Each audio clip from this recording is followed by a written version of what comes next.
Welcome to the Park and Play podcast. This is episode 4. We are here with Iain MacDonald, stand-up comedian. We're going to find out all about his journey and how he got to where he is today. So, Iain, welcome. Thank you first and foremost for coming along and giving up some time in your Sunday afternoon. I do appreciate it. It's wet and minging here down in Drumchapel, but thank you for coming along. So, tell the people that are listening or watching who you are and what it is you do. Well, as Paul said, my name's Iain MacDonald. I do like puns and one-liners as a stand-up sort of thing. Like a Gary Delaney kind of style? Yeah, that kind of stuff. Like Gary Delaney type stuff, like kind of Tim Vine, just stupid wee jokes, if you like. Right, okay. Excellent. That's the thing that I do. Excellent. No, that's great. That's great. It's good to hear. So, comedy, I take it, you're not full-time comedy? No. No. Right, okay, so it's a part-time gig just now? Yeah. And we'll kind of come on to, I'm assuming the dream would be to do that full-time? Not really, to be honest. Is it just something you enjoy doing? It's something that I really enjoy doing on the side, because it's kind of thing, like, because I'm married, got 2 kids, like they're still at primary school. Right, okay. So it's the kind of thing, like if I had to do it full-time, it'd be like up and down the country and abroad and nights away and all that sort of stuff. A lot of travelling. So if it was something that I'd want to pursue full-time, I'd be giving up too much of the rest of my real life type thing. No, do you know what I mean? So that's no the kind of dream, if you like. Aye, no, I get that. Yeah. Some people are quite happy to do it as a side gig. Yeah. I get it quite often, because obviously I do gaming and I do content creation, this podcast, and people always ask, if it blows up, would you do this? I don't think I would. I genuinely, I love my job. I love doing what I do, and it's quite a good place to work. It's a good career. So I'm always happy to do this stuff on the side, and not have that as a full time. I think it's too risky as well. I think I'm probably a wee bit too secure. I've always worked since I turned 16, so it's kind of that security of having a job and having that steady income. Plus, it's also the kind of, like, if this is your kind of bit on the side type thing, if it becomes a job, then does it become more pressure? Does it become less enjoyable? Aye. Because you're forced to, I have to do this, I have to do that. Aye, I have definitely. to meet these quotas or whatever for either content creation or gigs or anything like that, so you can pay the rent type thing. So I think you're right. If you have it kind of on the side, then you can enjoy it a lot more. Aye, and you get it's a bonus type. I know guys that are full-time gamers, and they've went. That's their literally their job, and that must be quite stressful. I know personally, a couple of them taking time off is quite a strain, because they feel like, one, you're kind of missing that algorithm, you're missing stuff, but it feels like also you're not getting paid. Yeah. Do you know what I mean? Unless you've got stuff scheduled that's going out regularly, then that's quite difficult. So, so how did you get involved in kind of the comedy stuff then? How did you start out? I don't really know how it all kind of started. I mean, I've always liked comedy and laughing and joking and all that sort of stuff. Maybe when I started out in college and then uni, I was in my 20s when I went back to college to do radio. Yeah, okay. Do radio production. And it was just like the script writing process when we had to do dramas or stings for adverts and things like that. Right, okay. I always really enjoyed that writing process and just try to make it a bit quirky, a bit funny type thing. But then when they sort of let us unleashed, when I was at college, we could use the desk to do interviews with people. Right, okay. Over the phone type thing. Aye. And I thought, I could have a wee bit of mischief for this. Aye. So I kind of recorded some of some prank wind-up calls. Right, okay. Kind of thing. Because you know the bands like the guy for Paisley, for 20, aye. must be about 30 years ago now. It's just in that kind of vein. And I really enjoyed that. And then I continued that when I went to uni, went down south for uni. And I kind of continued a few kind of wind up things there. And obviously the work was a lot more kind of writing and stuff. And that's when I really enjoyed sort of bringing out humour. Yeah. And I studied all the different kind of sitcoms and stuff of the day, because round about then that was when Phoenix Nights was out, Alan Partridge, League of Gentlemen, stuff that I'd easily go back and watch today type thing. Aye. So I mean that sort of really sort of piqued my interest in comedy and comedy writing. But It's funny, we were talking about yesterday, so we had an episode yesterday with one of the guys who's a musician in a band, and he was we're talking about storytelling. Storytelling's a big part of, obviously, getting creative, whether it is, whether it's a podcast, whether it's stand-up, whether it's music or anything like that, is a big part of it, the storytelling part. Oh yeah, absolutely. Because it's something that you've got to kind of like grip the audience with. Aye. Do you know what I mean? You've got to sort of grip them and keep them. Aye, definitely. You know, like, because there's no point in starting off in any sort of storytelling, like weak type thing. Like if an opening riff to a song's rubbish, if an opening joke, or if an intro to a podcast's rubbish, people are going to go, "What's this?" Because there's so much stuff out there. There is, especially these days. People are oversaturated with content, and it's kind of short attention spans. People, if they're not interested straight away, then they'll carry on and go to the next big thing and see what that is. So, that's cool. That's cool. So, have you done anything recent? Have you done anything recent? Or you get anything recent coming up? The most recent thing, I was over in Barcelona for the comedy festival over there. Right, okay. That was just at the end of November. Mid-November. And that was amazing.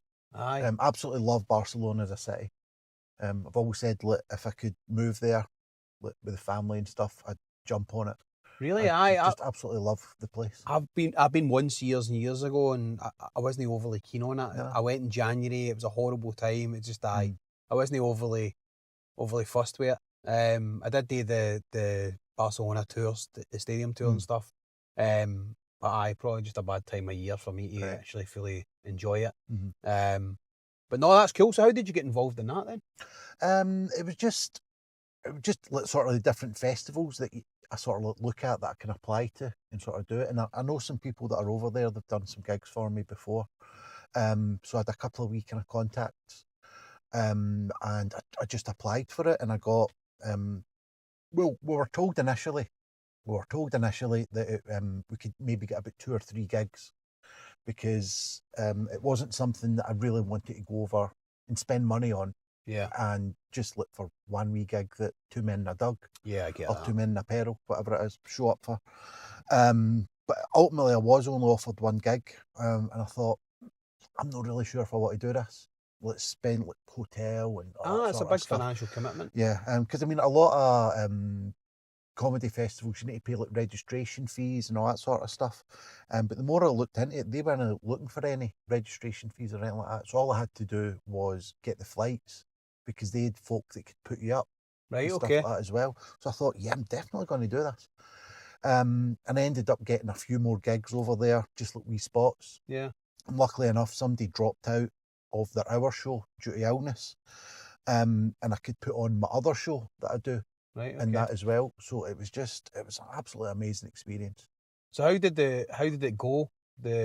Obviously the language barrier and stuff when you're over doing comedy. Did you feel as if the audience understood everything quite well and engaged in it? Well, that's the thing. That's especially with puns, because puns and one-liners, there's a big sort of difference between them. I'll say the difference between them is that a one-liner, if you translate it into another language, can still be understood. Yeah. But a pun, you need to understand that language. Do you know what I mean? Yeah, you For do. the wee twist of wordplay and stuff like that. So, I mean, I did Prague last year. And I was a wee bit kind of hesitant. I mean, because it's promoted as like an English comedy festival type thing, or comedy in English. So I was a wee bit, are they going to get this? Especially with my accent, because even though I do tone it down quite a lot for when I do comedy, I didn't know how much I had to tone it down or that much. Because if I do gigs like in Glasgow, I can just kind of talk like this and stuff like that.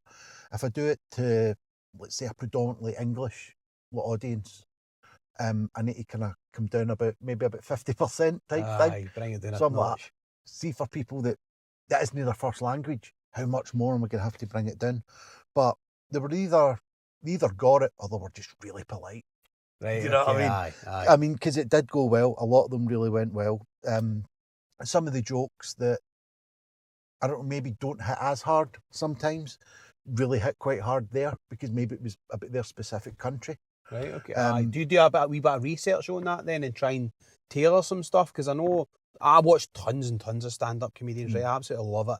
And I notice when people go to certain places, they'll always pick up some local stuff. Like Andrew Schultz, he done a couple of Netflix specials, and one of them, he was talking about when he was in Glasgow, or was it I don't know if it was a Netflix show or one he done in Glasgow, but he done a show in Glasgow, and he was very smart in picking up the local stuff and having a bit of part about him. Do you need to do that? Do a wee bit of research and see if you can bring anything local into Yeah, it? research certainly. Because like the show that I do, like my main show is called Around the World in 80 Puns. Right, okay. So I've got a joke for every country in the world. Right, okay. Every country in the world, including every US state and every English county as well. Wow, I've written that. That's a bit of research. And I've got a book out as well. Go buy it. There you go. What's the book called? What's the book called? Funnily enough, Around the World in 80 Puns. There you go. Yeah, like if I do that, like for example in Barcelona, I just got a whole bit basically on Barcelona. Right, okay. But I just like deep dived into like Barcelona, researched about, I don't know, 10, 15 jokes, something like that on Barcelona. Right, okay. Just to sort of, because I always like to think of performing gigs as an experience for the audience. Aye. Do you know what I mean? It's no just somebody rocking up, right, here's somebody else, make us laugh, be funny. Aye. I want us all to be together. Aye, do you know what I get mean? that. So if I can show them that I'm not just rocking up saying, good evening, Manchester, or whatever, do you know what I mean? Actually show that I kind of care. Do you know what I mean? So like if I do like other comedy festivals, like I'll always like I'm doing Leicester in a couple of months. I've always got some like specific Leicester jokes. Right, okay. And like if I do Nottingham or Aberdeen or whatever, like I'll always kind of get a few extra jokes from where I'm going. Aye, no, that makes sense. Just to make the audience feel more appreciated. That I'm not just turning up, doing my thing and going away, don't care, on to the next one. It's something that I'm wanting to kind of involve them in. Makes it more relatable. Definitely makes it more relatable if you're chatting about stuff that people can understand. That's quite good then. Did you automatically go straight to the kind of pun stuff, or did you test out some other stuff and then go, this kind of works for me, so I'm kind of swaying towards that? It was basically the second one of them. Right, okay. I started out kind of observationally kind of stuff. As a lot of start out comics do, it was kind of hack sort of stuff. Right, okay. It was just, in some way it was trying to be like kind of thinking that shock value equals funny. Aye. Which it doesn't. But people find that out the hard way. Aye, they do. But a few, I still stand by. I still think some of the stuff's pretty good. But I always remember I was told by another comedian that I don't think he does it anymore. But it's as if the material was all right, but it's as if I was robotic on stage. Right, okay. Because the way that I'd sort of learn my set, I would learn it. I'd read in my mind's eye. Do you know what I mean? Rehearse everything, and if somebody said it and even coughed in the audience, I'd be like, right, where am I in my script? So I maybe was right, a wee bit robotic. But the puns and one-liners kind of stuff, they came about because I couldn't write a segue between the two bits. Right, so just wait. Basically.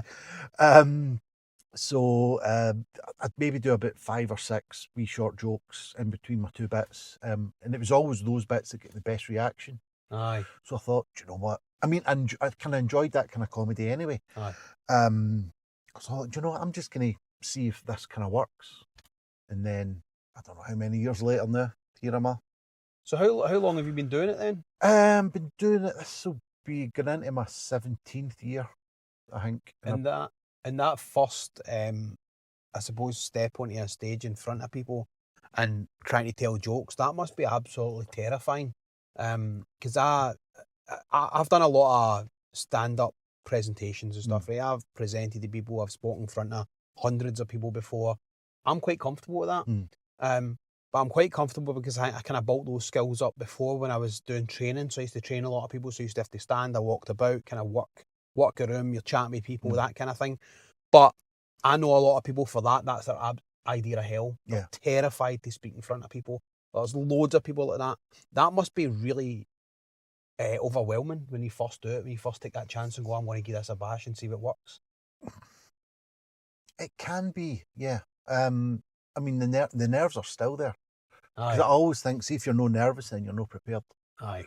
because you've got to expect the unexpected, because you don't know who's in the audience, what they're going to do, how they're going to react or whatever. So there should always be the wee kind of butterflies there. But when I've worked in places, I've known for example, lecturers and teachers saying, "Oh, I don't know how you can get up in front of all the people and do that." I'm like, doing the exact same. You do the exact same thing on a day-to-day basis. Yeah. Do you know what I mean? Especially if it's a new term or whatever. You don't know the wains in the class. You don't know how they're going to react or whatever. Everything's new. So, I mean, there's lots of things like that. I mean, even in retail, I suppose.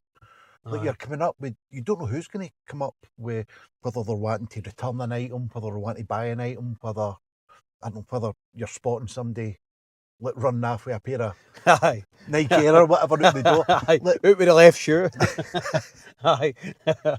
So, I mean, I can get why people sort of can see it as daunting or intimidating, but I think a lot of them are transferable skills. Because, I mean, I've worked in countless call centres. So it's that kind of thing of people in different types of call centres as well. You don't know what the next call's going to be. Whether they're going to be happy, angry, sad, what their own situation is type thing. So I think maybe that was a bit of a transferable skill. Definitely. In that I kind of expected the unexpected, and it wasn't about what they thought, it's about what I could do. Do you know what I mean? To win them back. If somebody phoned up with a complaint for BT or whatever it was, then it was my job to resolve the complaint, make them a happy customer again, and no go off to whatever other service. So I suppose that's a wee bit the same in stand-up. They're coming to me saying, make me laugh. And I'm like, well, I've done my training, if you like, written material, then this is what I can give you.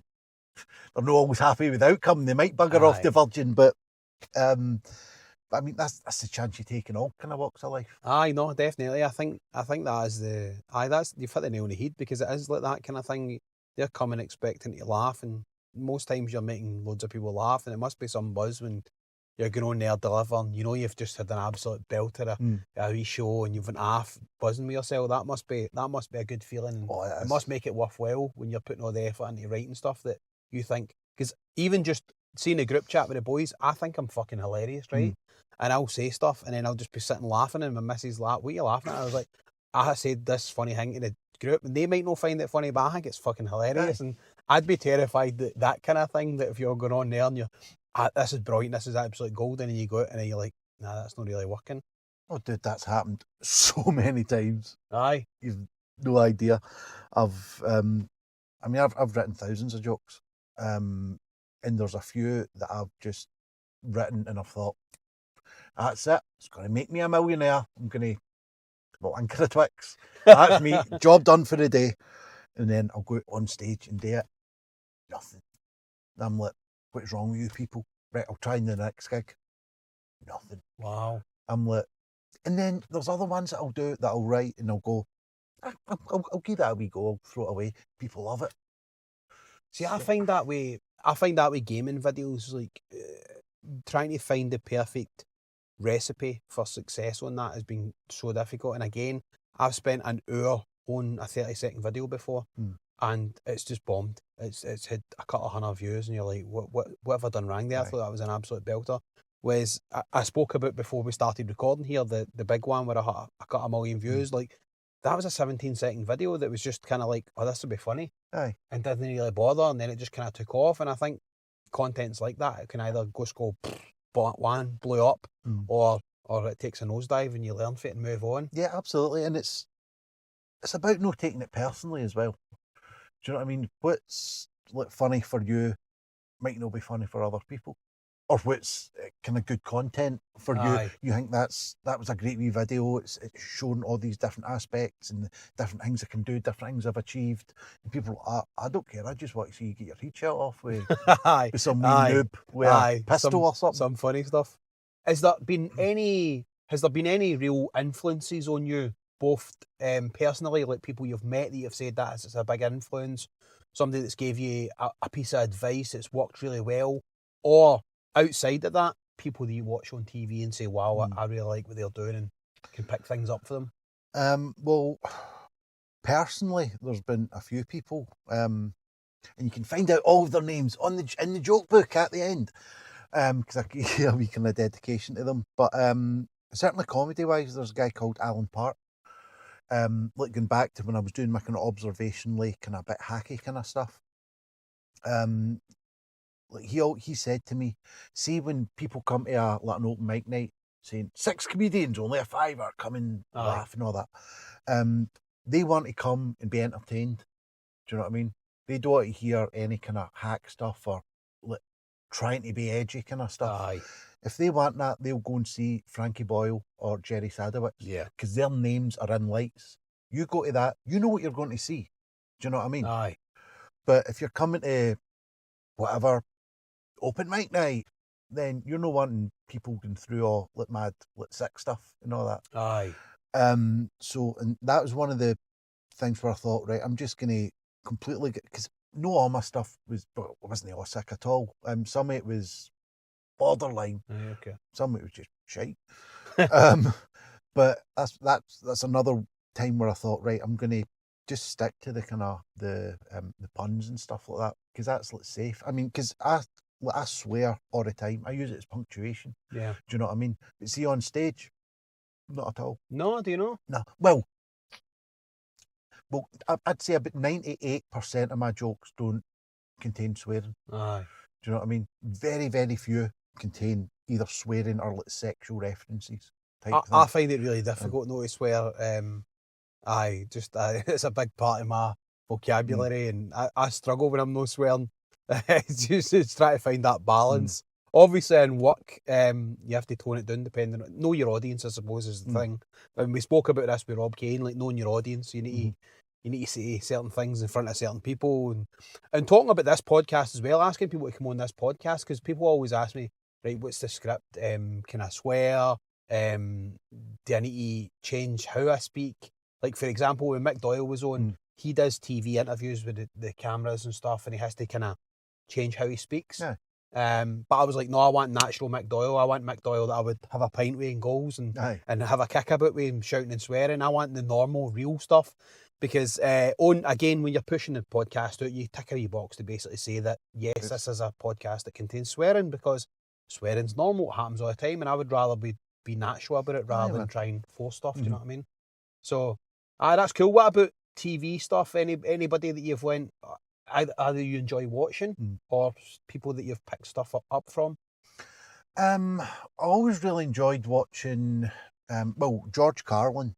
I used to love watching him. Tim Vine, Jimmy Carr, Sean Locke.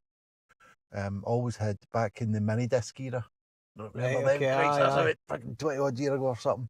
I always managed to get recordings of them, because look, from my kind of radio background, don't know if this is safe for broadcast, but I found a way, let's just say, of getting their stand-up specials on a wee recording. So I'd always listen to them if I was just out and about, on the bus, going to work and all that. So I always really enjoyed listening to them. But it's funny though, because nowadays I can't watch other, or at least famous, one-liners or pun merchants. Okay. I wouldn't want to go back and watch another Tim Vine one, because not that he's not great and basically the master type thing, but because if I watch it and just enjoy it, brilliant, then I go to write stuff and it's something similar, I'm like, you'll be did I think questioning of that? Aye. Or is that something that I've kind of reconditioned? So that's the kind of discipline that I think I've got to have for myself. No, I get that. That makes sense. And not watching other ones, which is it's a wee bit of a sacrifice type thing. Aye, I suppose. It's just I don't want to put myself in that position.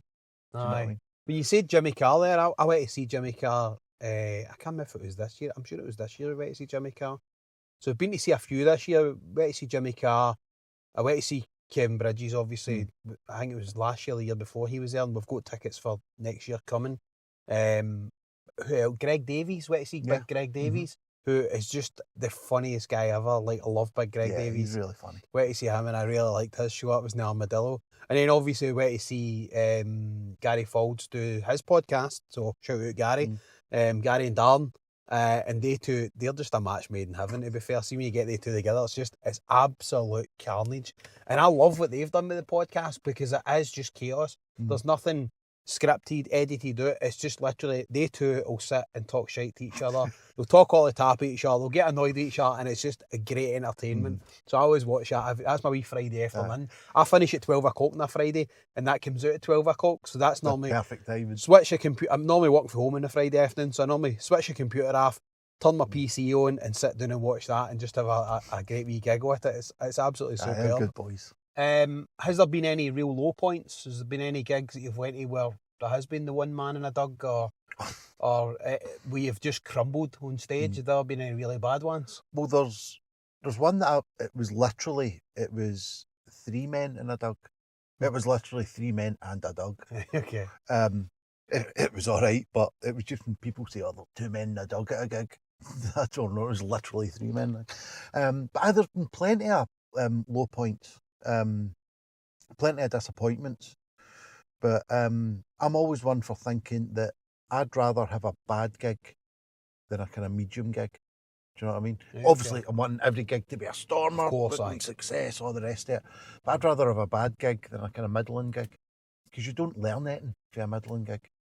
For the bad ones, that's when you go, right, well, what did I do wrong? Was it my delivery? Was it the jokes? Was it the audience? All that sort of stuff. A lot of people say there's no such thing as a bad audience. Bollocks. There's such a thing as a bad audience. Aye. It's always the customer is always right. I mean, nobody ever says the rest of that quote. Customer's always right. What is it in the matters of taste? Aye. Do you know what I mean? It's the customer's always right is bullshit. There are such things as bad audiences. There's things that you can do to win them round. Definitely, but that's, as an act myself, it's like, see if I've got an audience full that just doesn't like puns and one-liners, there's no really much I can do. Aye, you win them over. Aye. I mean, Rob, if he's gone up and he does his material and they're no into it, he can maybe switch into the compare kind of mode and and kind of figure it out that way. I've seen him do that a few times, and loads of other ones as well. That's no my act. I mean, I do compare gigs myself and stuff like that. I've got my own gig that I run, 2 gigs that I run. But it's the kind of thing, if it's me as an act, if they're no into it, then there's no much I can do. Aye. I can try and interact with them. Says, right, well, you tell me what you want. You tell me a subject, and I'll give you jokes on it. Aye. Because that's one of the kind of things I kind of pride myself on, if you like. If you give us a subject, I'll give you a joke on it.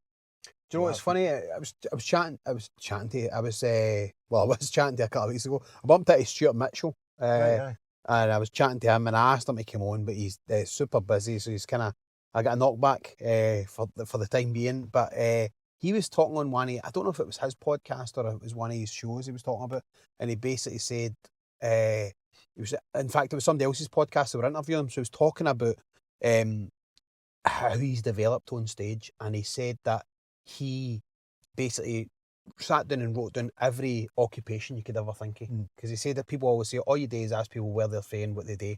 He says, I know. He says, because I've got this list of careers and similar jokes that I could do around about it. Aye. He says, and for the past 6 months I've been doing that solid. He said, and in those 6 months now, I don't need to look back on stuff. I don't need to check. I don't need to rehearse. He's like, if somebody tells me, stuff will come quicker. He said, I've got better and I've gained those skills on the stage, which I thought was really interesting. It was quite cool, actually. The fact that you've built that up to the point where, like you're saying, I know jokes around certain subjects. And again, the places as well. I was just thinking about that when you said earlier about the places. If I know jokes for different cities and different states and all the rest of it. I was thinking it would be funny to do a schemes one. Or a schemes of Glasgow. Glasgow, and then we'll move to Edinburgh. That'd be good. Last thing, I've got a whole load in the drum. Aye. I've got about 15 in the drum. Because I did some shows at the United Bar. Right, okay, aye. Up there. So I wrote some just drum jokes. Didn't go well. The drums know a pun crowd. They're a sensitive bunch, man. They want harsh. The drum want harsh. But that's the thing, because you never know what kind of audience you're really going to go into until you go into it. Aye. So you've kind of maybe got to kind of tailor your material accordingly. Because I should maybe have went in with my dirtier stuff when I was doing that kind of gig. That would have landed better. Because I mean, I've got, for example, if I went into a room and I seen a whole bunch of, say, 60 plus kind of pensionary type folks, I wouldn't be doing my jokes on like Beyonce and Nicki Minaj and all that sort of stuff. If I went in and it was a bunch of kind of teenagers, early 20s, I wouldn't be doing my kind of Golden Girls jokes or Elvis jokes. Do you know what I mean? So it's a bit maybe kind of like tailoring to what your audience is. There's no point in telling a joke and saying, that's a belter. Honestly, it is. No, and I suppose that's part of, as you say, not really fully knowing the audience. If you're going to date in a social club, you might know the audience might be of a wee bit older, of a certain age or something like that. But I suppose it's that having all that backlog of stuff where when you go in, you can kind of tailor the audience to the individuals or the people. Or I don't know if you do any interaction, because I know that's a big thing. Loads of comedians now are doing the kind of stage work and try to work people because it's popular, and that's a real good skill if you've got it. You ever done any of that? No. Well, look, because I've got my own, as I say, like I devised my own show called, well, it's now called Punchline Bingo. Okay. I started doing Hamilton about 6-7 years ago, and I basically compared it.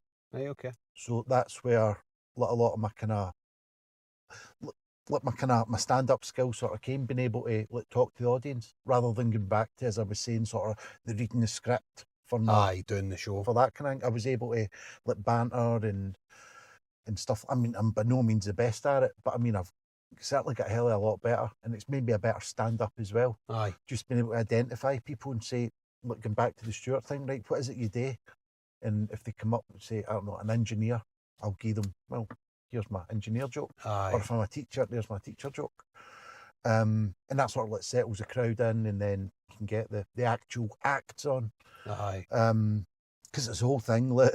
I mean, many sort of MCs will tell you that they've had folk coming up to them at the end saying, you know what, you're dead good, you should be an act yourself. You know, We'll take that into consideration, pal.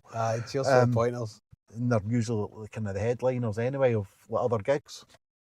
But yeah, the crowd interaction. I mean, that worked. As I say, look, when I do Edinburgh, there's a show called the One-Liner Show, where the guy just sort of lets you go up and do 5 minutes, plug your show, and get off type thing. So it's all pun one-liner comedians. Okay. When I go up, I've been doing that for about 5 years or something now. But when I went up, I'd just always kind of do my best stuff type thing, and yeah, that's me, good night. But over the last few years, I've went up and went, do you know what, give us a subject, I'll give you a joke. And I've just to keep the mind sharp. And, definitely. And just so I'm not burning material type thing. Of course, because it's kind of, if I went up and done my best 5 minutes type thing, I know I'd, as an audience member, would think, if I'd just seen the best 5 minutes, is there any point going to see him? That kind of mentality. So I'm thinking, if I go up and say, right, give us a subject, come and see my show, Round the World in 80 puns, it's got none of that stuff in it, but that kind of quality stuff. So that's what I like to do, is just sort of, just keep the old kind of, the brain sort of ticking over. And if I've no got something for it, then I don't know, fuck.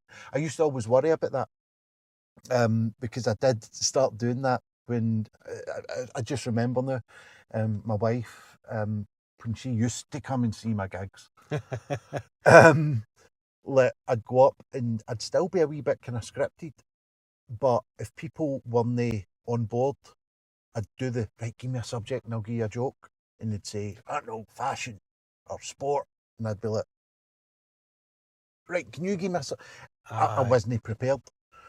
But I think the more that I've done it, certainly from when I started comparing my own show, I've become more comfortable, more relaxed. And if I've no got something on it, if somebody says, I don't know, the French Revolutionary Artillery of 1894 or whatever, I'll go, I've no quite got something on that one. but make a wee joke of it. Whereas Aye. before, I think I'd be like, Aye, do you know what I crumbling. mean? Aye, So it's just about having fun. Because as I said before, I like to make sure that we're on it together. That definitely. we're all having a laugh with each other and stuff like that. Because I mean, I'm not doing any political biting satire stuff that you'll be going home thinking, my worldview has changed because I've just seen him. Aye. You'll be going home thinking, that guy's a fucking idiot, man. But his jokes are all Aye, right. it's funny. Aye. Aye. So that's the kind of outlook that I've got on it. If I die in Mars, I die in Mars. It's happened before, happened again. Just got on with it. But the biggest time that I've died Mars is at the London Palladium for Britain's Right, Got okay. Talent. Wow. Yeah. Aye. It was in the so it was 2019 they approached us. They approached me. I didn't freaking go to them because I've got in fact, I should be doing it now because it's Christmas, because I've got a wee video called no, it's not. The 12 puns of Christmas. Right, okay. So it's around the 12th day of Christmas, and then it's 12 drummers drumming or whatever it is, and I've got a drumming pun, and then a partridge and a pear tree. It counts down. And I've not posted that this year yet. Need to get that out. Look out for it. Get it up. But aye, so they'd seen that when I posted it, said, you'd be great for the show. And I went, I'm not sure, because that show's got or at least it had a reputation of kind of like, if comedians done shite, they were fucking bummed. Aye. And nobody touched them and stuff like that. They'd just make a fool out of them. But the producers kind of realised, we're not going to get comedians on if we do that, so they kind of treated you quite well. But obviously in 2020, the world kind of went to shit a little bit. Aye, it did. So Britain's Got Talent never happened. So they got me back in the next year, in 2021, and they were dead positive about it. They had to tailor like my script a wee bit, because I couldn't obviously mention brand names and celebrities and things like that. I even had to have a wee. They didn't even know what the wee logo was on my shirt. So they had to So I put some put a wee tape thing on it. Aye. It was all that kind of stuff. So it was quite kind of, I don't know, micromanaged, but it was getting to fucking micromanagement. But they were really positive. We think you're going to do well. And I went up and fucking I was like, get the fuck, man. I had a good wee bit of interaction with Simon Cowell, because you have to give like who you are, where you're from, what your life's about. And at the time I had 2 cats and a bearded dragon. So he said, so see, you get 2 cats and a bearded dragon. He says, what's that? I says, well, it's a wee feline creature with 4 legs and a big tail. He went, no, the bearded dragon, you kid. I went, the banter with Simon. And then at the end, Amanda Holden. Amanda Hursey, somebody else. Amanda Holden said, you know what you should do? You should maybe stick to writing things about your cats and your bearded dragon. Oof. Wow. Went, all right, hen. Wow. I've always thought Les Dennis was a great guy myself. So in terms of Britain's Got Talent, obviously that's quite a big thing, quite a successful thing, and I know you're saying you died on your arse in that one, but in terms of peak moments, has there been any big peak moments that you go, wow, I can't believe I've actually done this, or ones that you're really proud of? For example, the book, because I'd imagine publishing your first book would be quite a successful thing. I think, obviously the Britain's Got Talent thing was a bittersweet type thing, because, it was just probably the best experience I've had. Also the worst experience type thing. But I think the first time that I'd done my first Edinburgh Fringe show, like my first full hour, and there were people that came to see me, I just thought, what's happening here?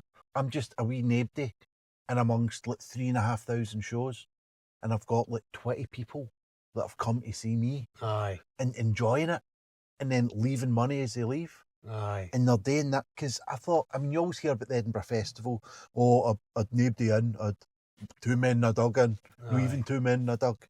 And my first year there was at least, I think, 3 people in every day. At an average, I think, around about 16, 17, 18 throughout the month. And that just blew me away. Aye. I'm nobody. Like, I've not really done any advertising.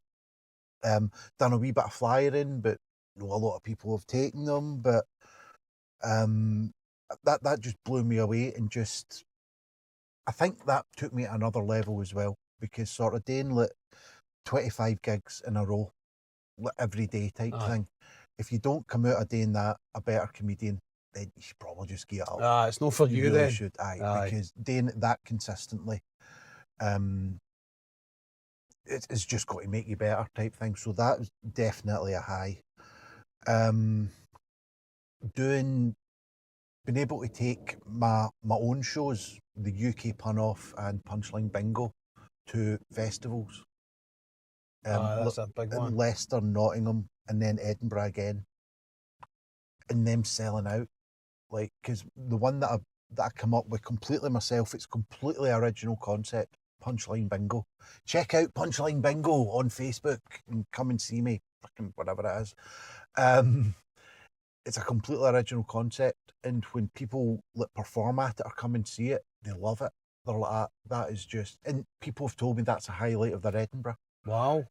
Both performing in it and as audience members, and having them, because at the Edinburgh that I've just done there was only 4 days. It wasn't a crammed room, like a full house. I mean, it could only hold 3 people, right enough. But no, it's a cupboard. No, I think the capacity was 40 something, and there was only 3 days or 4 days that it wasn't full. And even in those days, it was at least half full. Aye. And just for something I've kind of come up with myself and developed for people to just come and see that, it's just like a wee sense of pride. Aye, totally, definitely. Man. Just something that I've kind of, as I say, created myself, and people have thought that's probably worth going to see, and then actually telling us after it, yeah, that was worth coming to see. Aye. And another really kind of proud thing myself is seeing like repeat customers, if you like. Aye. Especially at Edinburgh, because there's this couple that came and seen us in Edinburgh a few years ago, and then they came and seen us again in Leicester. I think it was last year. And I'm like, I know you. Says, yeah, we just thought it was so good in Edinburgh, we'd come and see it again. Wow. And I'm like, you've already seen the show. I don't know why the fuck you come and see it again, but it's just that kind of thing that people almost like a following, because I suppose that's what you want as like a content creator, comedian, like whatever, is to get the kind of the repeat customers type thing. Aye. It's not about getting people in; it's about getting people to come back. Definitely. And that's not an easy thing to do in any kind of content creation. We were talking yesterday with Blaine about Spotify Wrapped, right? Obviously, this big thing, and that a lot of I think other companies are missing a trick with Spotify Wrapped, right? It's a great marketing tactic. And YouTube do something similar. So they've done a wee kind of almost like a recap, they call it, your year's recap. Tells you your top channels you've watched, all that kind of thing. I seen that yesterday. And 2 of the lassies that I game with, so I do a ladies' night every Thursday as well, where it's just me and the lassies, and we just have a laugh, and basically they slag me, which is ideal. They basically sent me a picture this morning, both of them, and I was in the top 5 YouTube watches, which is good. Do you know what I mean? I'm like, I'm in somebody's top 5 for the year. That's phenomenal. Because when I look back at my top 5, I think Gary Falls one was in number 3. I think there was 4. There was the 3 gaming channels. One was vidIQ, which is kind of a channel that talks about YouTube and how to make it grow and how to get it better and all that kind of stuff. But it's a real sense of pride when people saying, you're the one that I want to watch and you're the one that I come back to. It's absolutely brilliant. Definitely. And it's like the end of my gigs as well, like, because I'll sell like my joke books. Get 2 of them. I'll sell like my joke books at the end of it, and like, I mean, I've sold hundreds. Do you know what I mean? Aye. Like, it's available on Amazon, but they don't shift really on Amazon. Right. Okay. I mean, I think I've sold maybe about 50 odd or something in Amazon, which is all right. Do you know what I mean? Aye. But it's like after you've heard like my hour show saying, I've got me joke books for you, know, the amount of people that have bought them, I'm like, you must have enjoyed that if you're wanting to continue to read my pish. Do you know Definitely, what I mean? Aye, no, and that's brilliant. But it is a real sense of pride, like just seeing people genuinely enjoying it.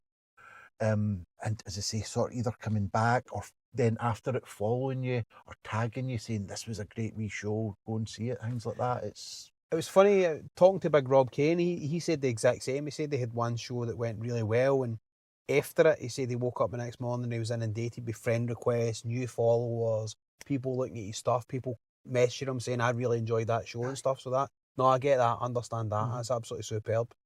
So I suppose what's the next big thing then? What's the plan? Because I know obviously you're saying you wouldn't go full time because of your job and family, which is completely understandable. What's the next big thing for you? What are you looking forward to? Just maybe get my Punchline bingo show back out there, because that's been in a pub in Hamilton for like 6 years, and then they changed owners and went, we're not wanting to go in that direction anymore. So be able to do that on a kind of regular, semi-regular basis in a venue would be really good to get that back out there. But I've not been like gigging out and about as much as I really should have been. I think like maybe the last 2 years, I've just been concentrating on like festivals and getting ready for festivals and like content creation as well. Of course, like making wee videos and memes and sticking them out there and just seeing what bites. So I've not actually been going out and doing the wee kind of 5, 10, 15 minutes at clubs to like test out new material.